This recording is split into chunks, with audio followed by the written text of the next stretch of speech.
Hello दोस्तों, Eklavya coaching centre में आप लोग का स्वागत है।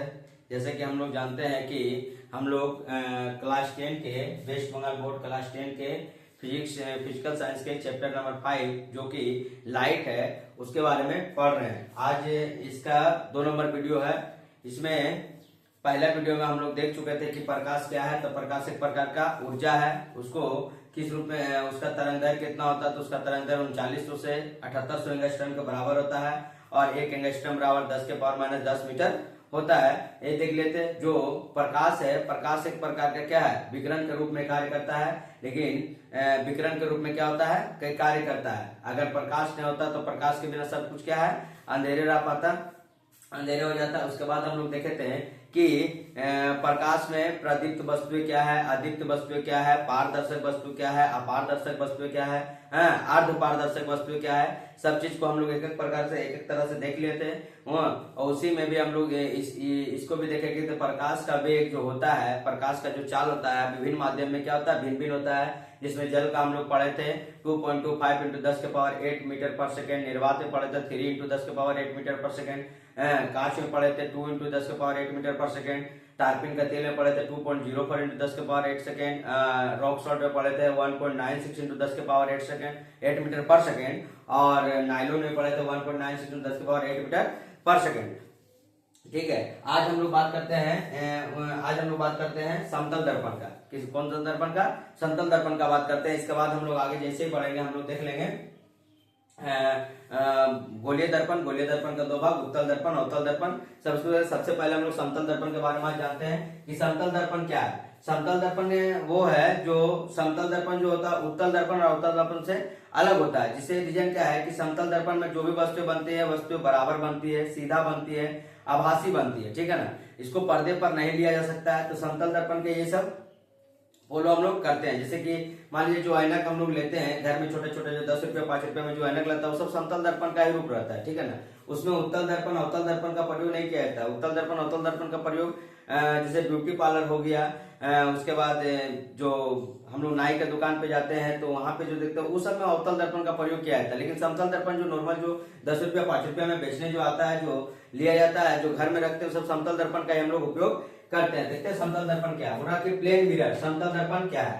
ठीक है, प्लेन मिरर बोल रहा कि समतल दर्पण जो है चिकने पॉलिश किया हुआ चमकदार समतल सतह जिससे प्रकाश का नियंत्रित रूप से वापसी हो जाता है। ठीक है, चिकने पॉलिश किया हुआ। देखिएगा जब घर में जो ऐनक लाती है माँ, अगर वो पीछे से अगर चिकना ना रहे, पॉलिश किया हुआ ना रहे तो क्या हो जाएगा कि चेहरा आर पार हो सकता है। तो इसीलिए चिकने पॉलिश किया हुआ जो रहता है पीछे में कोई रेड का रहता है, कभी कभी रेड का जो पॉलिश किया हुआ रहता है रेड कलर का, तो चिकने पॉलिश किया हुआ चमकदार समतल सतह जिससे प्रकाश नियंत्रित रूप से क्या हो जाए, वापस हो जाए, नियंत्रित रूप से क्या हो जाए, वापस हो जाए, समतल दर्पण कहलाता है, प्लेन मिरर कहलाता है। चिकने पॉलिश किया हुआ चमकदार समतल सतह जिससे होकर प्रकाश क्या, प्रतिबिंब जो प्रकाश का नियंत्रित रूप से वापसी हो जाता है, प्रकाश का नियंत्रित रूप से वापसी हो जाता है, उसे हम लोग क्या कहते हैं, समतल दर्पण कहते हैं। अब समतल दर्पण की कुछ विशेषता है कि समतल दर्पण का चित्र कैसा बनता है, कहाँ पे बनता है, होता है ना। जैसे कि उत्तल दर्पण और अवतल दर्पण देखेंगे तो सब अलग अलग होता है कि फोकस पे बन रहा है कि सेंटर पे बन रहा है। लेकिन समतल दर्पण में कैसे कैसे बनता है उसकी विशेषता को हम लोग आगे जानते हैं।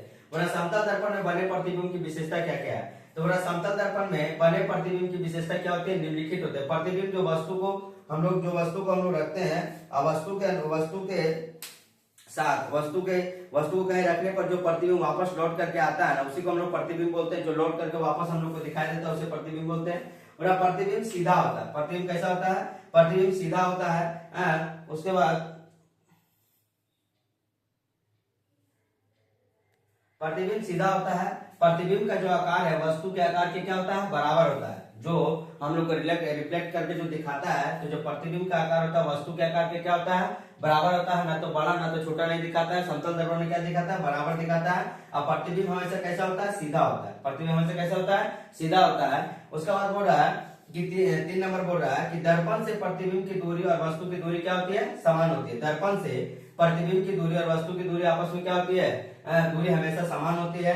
प्रतिबिंब आभासी होता है, इसे पर्दे पर नहीं दिखाया जा सकता। प्रतिबिंब कैसा होता है, आभासी होता है, इसे पर्दे पर दिखाया नहीं जा सकता, नहीं दिखाया जा सकता। पर्दे कहने का मतलब है जैसे हम लोग हॉल वगैरह मूवी देखने के लिए जाते हैं तो वहां पे बड़ा सा पर्दा लगा रहता है, बड़ा सा पर्दा लगा रहता है, और पर्दे के ऊपर फिल्म वगैरह क्या करता है, चलाया जाता है, दर्शाया जाता है। जैसे कि हम लोग देखते हैं पहले के जमाना में क्या करता है कि धोती वगैरह भी रख करके उस पर चित्रों को चलाया जाता था, चित्रों को दिखाया जाता था, या तो मूवी वगैरह भी देखा जाता था, ठीक है ना। तो व्हाइट कलर का होता है। तो दर्पण से ये जो प्रतिबिंब होता है ये आभासी होता है, इसे पर्दे पर लिया नहीं जा सकता है। समतल दर्पण से पर्दे पर लिया नहीं जा सकता है। और 5 नंबर, प्रतिबिंब में पार्श्व परिवर्तन होता है। प्रतिबिंब में क्या होता है, पार्श्व परिवर्तन होता है। देखिए समतल दर्पण का खास यही बात है कि प्रतिबिंब में क्या होता है, पार्श्व परिवर्तन। अब पार्श्व परिवर्तन किसे कहते हैं, हम आगे थोड़ा थ्योरी लिख करके बता देंगे, थोड़ा सा भी समझा देते हैं कि पार्श्व परिवर्तन उसे कहते हैं जैसे जो दायां हाथ है वो बायां दिखाई देगा, जो बायां हाथ है वो दाहिना दिखाई देगा।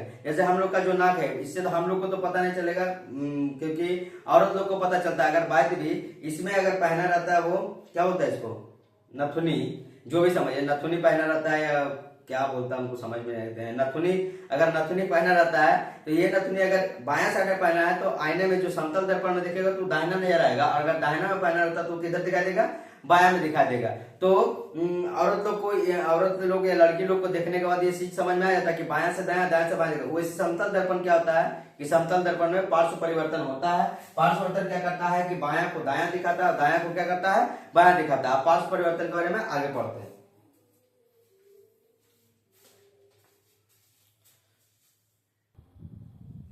देखिए समतल दर्पण के बारे में बात कर रहे थे तो उसमें हम लोग एक पॉइंट देखे थे, पार्श्व परिवर्तन। क्या देखे थे, पार्श्व परिवर्तन, लेटरल इन्वर्सन। लेटरल इन्वर्सन में हम लोग क्या देखे थे कि वो क्या दिखता है, बायां का दायां और दायां का बायां दिखता है। उसके बारे में हम लोग देख लेते हैं। और एक चीज आप लोग जब हम साइड हटते हैं तो आप लोग स्क्रीनशॉट कर लीजिए, या तो आप वीडियो को रोक करके कॉपी में एक करके क्या करते चले जाइए, नोट करते चले जाइए, जिससे आपको क्या हो जाएगा, एग्जाम के टाइम में आपको अच्छी सुविधा प्राप्त हो सकती है, ठीक है ना। बोला कि लेटरल परिवर्तन, पार्श्व परिवर्तन क्या है, बोला जब हम अपना प्रतिबिंब समतल दर्पण में देखते हैं, जब हम अपना प्रतिबिंब समतल दर्पण में देखते हैं तो हमारे दाएं हाथ का प्रतिबिंब दायां हाथ का प्रतिबिंब किधर दिखता है, बायां हाथ, तथा बाएं हाथ का प्रतिबिंब किधर दिखेगा, बायां हाथ का प्रतिबिंब दाहिना हाथ में दिखाई देता पड़ता है, ठीक है, दिखाई देता पड़ता है।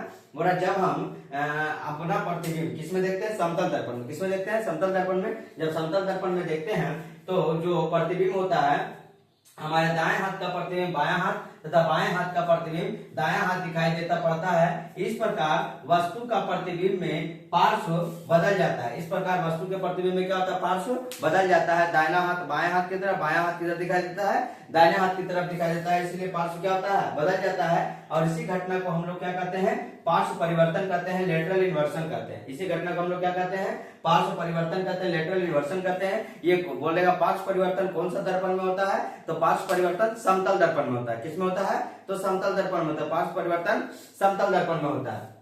अब आगे देखते हैं कि समतल दर्पण का घूमना, अगर वो घूमता है, थोड़ा सा भी घूमता है, अगर मान लीजिए थीटा डिग्री पर घूम रहा है अगर तो जो परावर्तित किरण है, जो लौट के किरण आता है, वो कितना डिग्री से घूम जाता है, तो 2 थीटा से। मान लीजिए कि 30 डिग्री पर अगर दर्पण को घुमाएंगे तो परावर्तित किरण जो मेरे पास आएगा वो 60 डिग्री पे बन के आएगा, ठीक है ना। और यदि समतल दर्पण को थीटा कोण पर घुमा दिया जाए, यदि समतल दर्पण को थीटा कोण पर क्या किया जाए, घुमा दिया जाए, तो परावर्तित किरण 2 थीटा से घूम जाती है। परावर्तित किरण कितने थीटा से घूम जाती है, 2 थीटा से घूम जाती है। अगर बाद में हम समतल दर्पण को 30 डिग्री से घुमा देते हैं, 30 डिग्री पे, तो वो जो परावर्तित किरण, जो लौट की किरण, परावर्तित किरण जो आएगी वो कितने किरण से हो जाएगी, वो परावर्तित आपतित और परावर्तित, वो परावर्तित कितने डिग्री से हो जाएगा, तो 60 डिग्री से हो जाएगा, ठीक है। आप देखते हैं कि मनुष्य का प्रतिबिंब समतल दर्पण में मनुष्य का प्रतिबिंब देखने के लिए कितना बड़ा टोटल दर्पण होना चाहिए, ठीक है ना। तो जितने मनुष्य की ऊंचाई है उसका आधा दर्पण से हम पूरा ऊंचाई क्या कर सकते हैं, देख सकते हैं। पूरी ऊंचाई को क्या कर सकते हैं, देख सकते हैं, पूरी लंबाई को देख सकते हैं। और मनुष्य को पूरा प्रतिबिंब देखने के लिए दर्पण की न्यूनतम ऊंचाई मनुष्य की ऊंचाई की क्या होना चाहिए, आधी होना चाहिए। अगर कोई 5 फीट का मनुष्य है, 5 फीट का मनुष्य है, 6 फीट का मनुष्य है, तो उसको कितना समतल दर्पण में कितनी ऊंचाई चाहिए, तो 2.5 फीट का दर्पण देखने से पूरी ऊंचाई क्या हो सकती है, देख सकते हैं, उसकी आधी होनी चाहिए, ठीक है ना। बोला कि मनुष्य का पूरा प्रतिबिंब देखने के लिए दर्पण की न्यूनतम ऊंचाई मनुष्य की ऊंचाई की क्या होती है, आधी होती है। फिर से बोलते हैं मनुष्य का पूरा प्रतिबिंब देखने के लिए दर्पण की न्यूनतम ऊंचाई जो है मनुष्य की ऊंचाई की क्या होती है, आधी होती है। तो यहाँ तक हम लोग समतल दर्पण के बारे में थोड़ा सा समझ लिए। ये सभी क्या प्रकाश का ही भाग है, तो एक एक करके सभी को क्या करते धीरे धीरे समझते जा रहे हैं। आप देखते हैं हम लोग परावर्तन का नियम, ठीक है, किसका नियम, परावर्तन का नियम देखते हैं। परावर्तन का नियम में हम लोग नियमित दर्पण अनियमित दर्पण सभी को देखते हुए उसके बाद आगे हम लोग अगले वीडियो में हम लोग गोलीय दर्पण को स्टार्ट कर देंगे।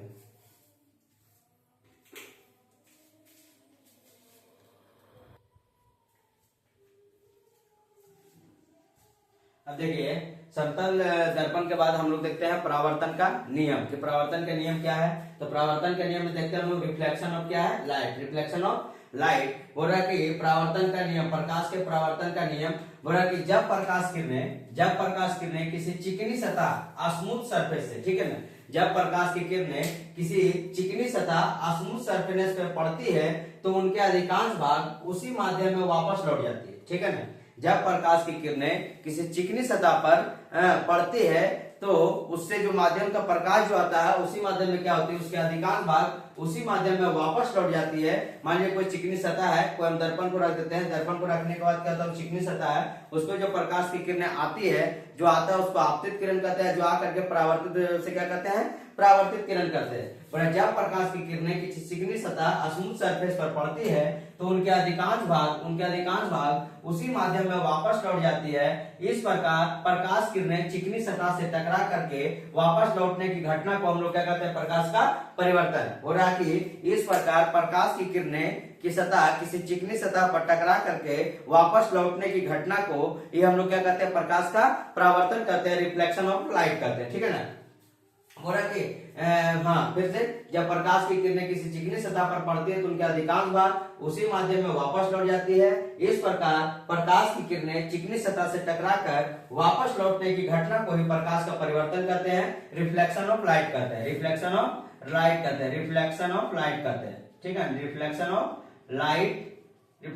लाइट करते हैं। इसके बाद होता है परावर्तन का नियम। कहते हैं परावर्तन के नियम प्रयोगों से स्पष्ट होता है। जैसे ये प्रयोग चित्र छोटा सा बना करके हम प्रयोग कर दिए कि प्रयोगों से स्पष्ट होता है कि प्रकाश का परावर्तन के दो नियम के अनुसार होता है। प्रयोगों से स्पष्ट होता है कि प्रकाश का परावर्तन दो नियमों के अनुसार होता है, जिन्हें प्रकाश का परावर्तन का नियम कहते हैं, ठीक है। प्रयोगों से स्पष्ट होता है कि प्रकाश का परावर्तन दो नियमों के अनुसार होता है, जिन्हें प्रकाश का परावर्तन का नियम कहते हैं। पहला, प्रकाश के परावर्तन में आपतन कोण और परावर्तन कोण दोनों क्या होता है, बराबर होते हैं। आपतन कोण और परावर्तन कोण दोनों क्या होते हैं, बराबर होते हैं। आपतित किरण, परावर्तित किरण तथा आपतन बिंदु, ठीक है, ये पॉइंट को ध्यान से रखिएगा।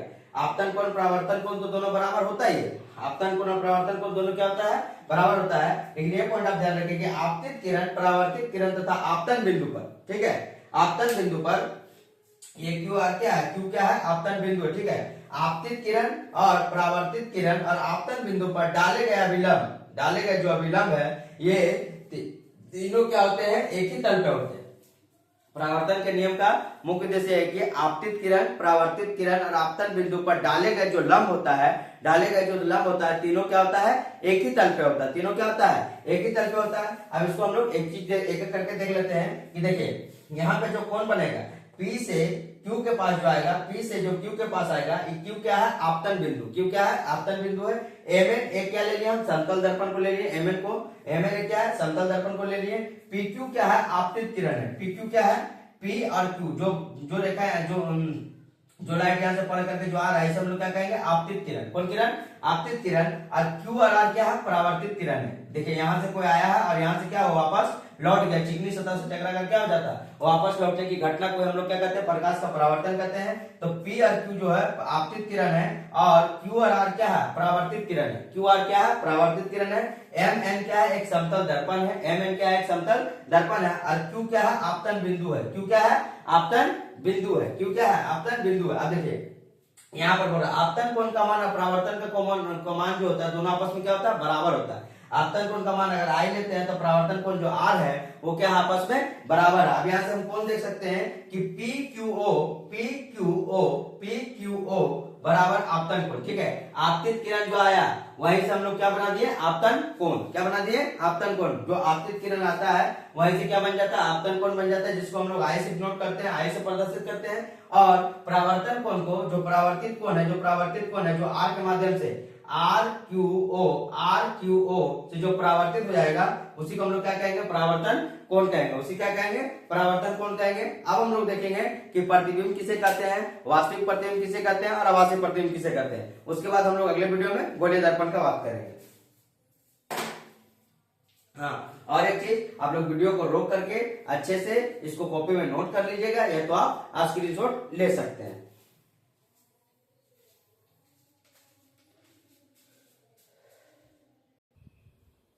देखिए, समतल दर्पण पढ़ लिए, समतल दर्पण के बाद परावर्तन का नियम पढ़ लिया। अब हम लोग पढ़ते क्या, प्रतिबिंब क्या है, प्रतिबिंब कितने प्रकार का होता है। तो प्रतिबिंब दो प्रकार का होता है।